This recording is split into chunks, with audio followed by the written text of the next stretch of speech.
Mesdames et messieurs, bonsoir et bienvenue à notre édition de direct pour ce mercredi 22 décembre 2021.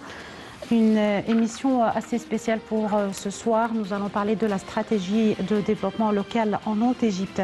La stratégie intégrée par l'État égyptien depuis 2016 pour le développement local en Haute-Égypte. Aujourd'hui, à la lumière également de l'inauguration par le président Abdel Fattah al-Sisi d'une série de projets de développement locaux en Haute-Égypte à partir du gouvernement d'Assiout depuis ce matin, des projets d'infrastructure et aussi des projets d'épuration d'eau et d'autres stations bien sûr de raffinerie de pétrole. Un long trajet donc qui a été tracé par l'État égyptien depuis 2016 pour la mise en œuvre de cette stratégie intégrée par l'État égyptien pour le développement local de la Haute-Égypte, une stratégie qui a été couronnée et applaudie par l'Organisation des Nations Unies depuis 2016 et a été mise aussi sur sa plateforme électronique que cette stratégie et ce programme de développement local figurent parmi les programmes mondiaux les plus succès qui ont abouti ou qui ont été entamés avec beaucoup de succès, vu bien sûr les résultats depuis 2016 et de ces réalisations sur le terrain, surtout en Haute-Égypte. Et pour parler de cette stratégie, pour parler de développement local, pour parler de ce programme de développement local tracé par l'État égyptien avec les technologies les plus avancées, et en Haute-Égypte surtout ces programmes de développement socio-économique qui visent le citoyen égyptien avant tout, et notamment dans le cadre de l'initiative de la vie décente, initiative présidentielle ou Haya Karima. Beaucoup de détails donc pour ce soir, beaucoup de résultats et beaucoup d'autres efforts entrepris, déployés par les parties concernées, les ministères concernés en Égypte, les ministères qui coopèrent ensemble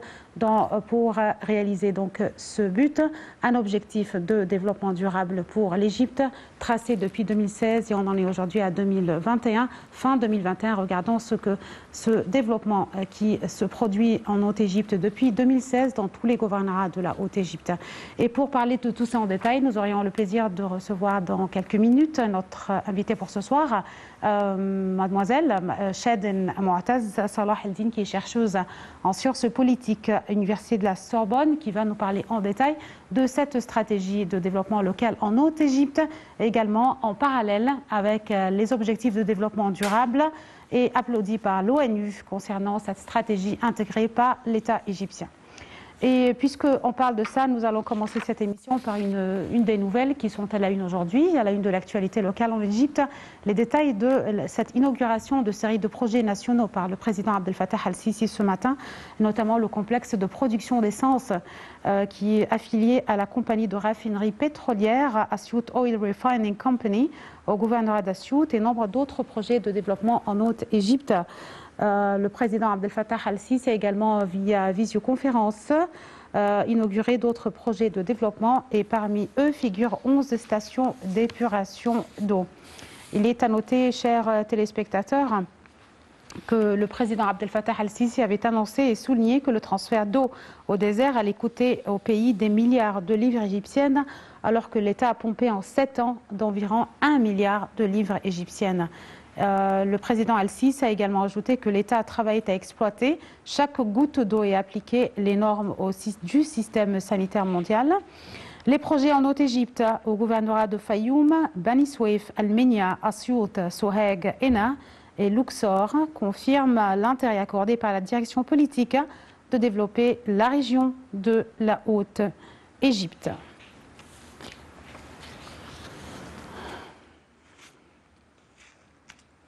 Et une des nouvelles locales également aujourd'hui,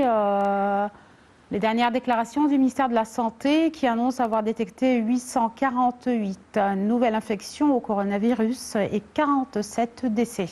Le ministère a toutefois déclaré que 731 personnes rétablies du coronavirus avaient quitté les hôpitaux de confinement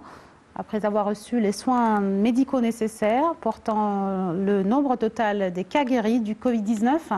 à 313 782 cas. L'Égypte a comptabilisé jusqu'à présent un total de 377 081 cas de contamination, dont 21 457 décès.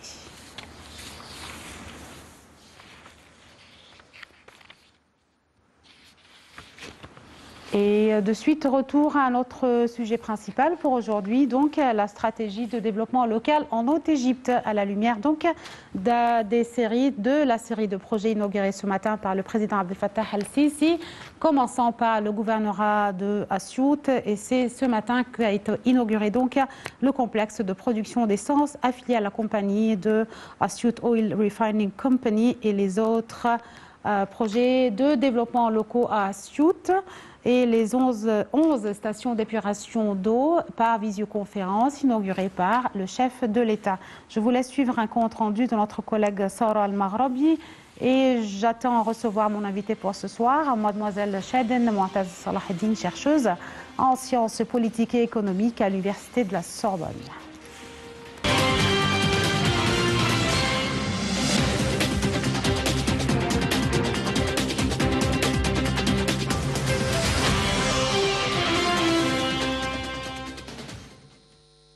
Le programme de développement de la Haute-Égypte a bénéficié au cours des 3 dernières années d'un soutien sans précédent du président Abdel Fattah el-Sisi et d'un suivi périodique du Premier ministre Mostafa Madbouli, car il fait partie de la stratégie intégrée de l'État pour le développement de la Haute-Égypte. C'est ce qu'a dit le ministre du Développement local, Mahmoud Sha'raoui.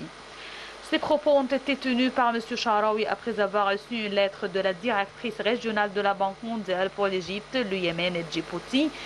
qui a adressé ses vœux au gouvernement égyptien pour l'inclusion du programme comme l'une des meilleures pratiques permettant d'atteindre les objectifs de développement durable à l'horizon 2030 du département des affaires économiques et sociales des Nations Unies. M. Sha'raoui a affirmé que le programme avait adopté une approche unique en réalisant le développement via l'amélioration de l'infrastructure, le développement économique et l'efficacité, l'administration locale, en plus de la mise en œuvre d'un système efficace pour les considérations sociales et environnementales de la santé et de la sécurité au travail. Il a déclaré que le programme représentait un modèle de développement régional et local intégré à travers la coopération et l'intégration entre les institutions étatiques concernées,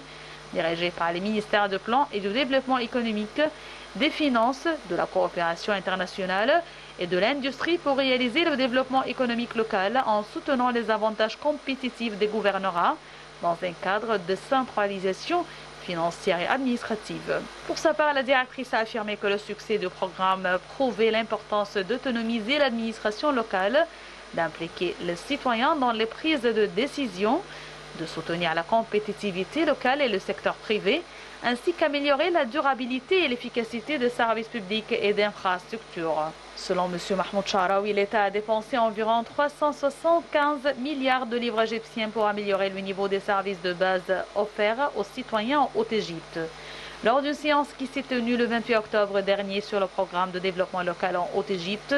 tenue en marge de la Journée mondiale des villes célébrée à Luxor, il a ajouté que l'État égyptien a mis en œuvre des projets en Haute-Égypte au cours de 7 dernières années, avec des coûts d'environ 375 milliards de livres égyptiennes, pour y améliorer le niveau de tous les services de base offerts aux citoyens, en particulier l'eau potable, le drainage des eaux usées et la création d'emplois.